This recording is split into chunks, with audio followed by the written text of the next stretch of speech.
A graça e a paz do Senhor. Eu sou o pastor Antenor, buscando gravar em áudio a Bíblia toda. Chegou hoje a carta de Paulo aos Gálatas e ofereço aqui uma rápida introdução. Gálatas foi o nome dado aos celtas pelos gregos antigos. Os celtas penetraram na região dos Balcãs e do Danúbio no começo do século V e IV a.C. Os Gálatas se constituíram um povo misto. Eles se casaram com habitantes dos locais, onde passaram a ocupar a Frígia.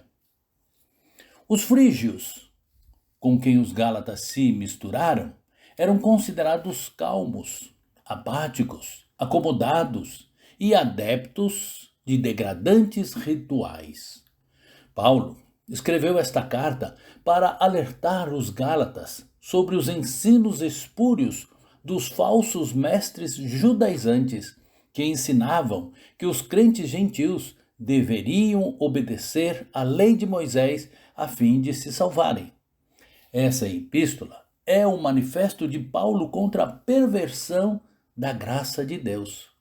Lutero disse: a epístola de Gálatas é a minha epístola. Diante dela sou como que preso por laços matrimoniais.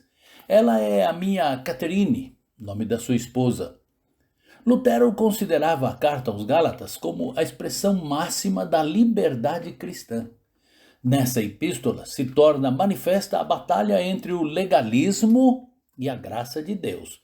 O legalismo que aprisiona o homem em sua tentativa de alcançar a justiça através do mérito.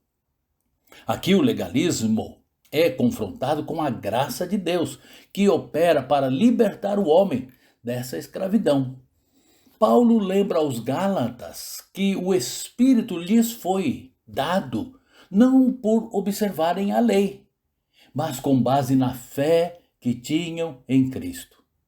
Salvo controvérsias, esta carta teria sido escrita na segunda viagem em Corinto de Paulo, antes da chegada de Timóteo e Silas, por volta do ano 48 depois de Cristo.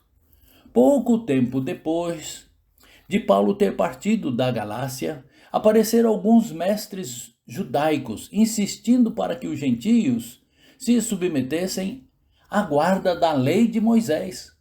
Esta questão tomou tamanha relevância que foi até Jerusalém para ser decidida, onde concluíram que os gentios eram justificados pela fé, sem as obras da lei.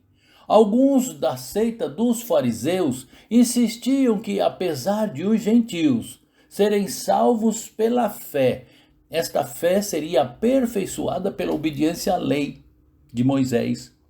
Paulo escreve esta carta preocupado que os Gálatas não se desviassem do verdadeiro evangelho, sendo ensinados que o homem não é justificado por obras da lei, e sim mediante a fé em Cristo Jesus. Ensinaram também que, estando livres das obras da lei, que não usassem esta liberdade que tinham em Cristo como oportunidade para libertinagem, não devendo dar ocasião à vontade da carne. Certamente Deus nos abençoará na meditação e na aplicação desta carta em nossa vida. Deus abençoe. Amém.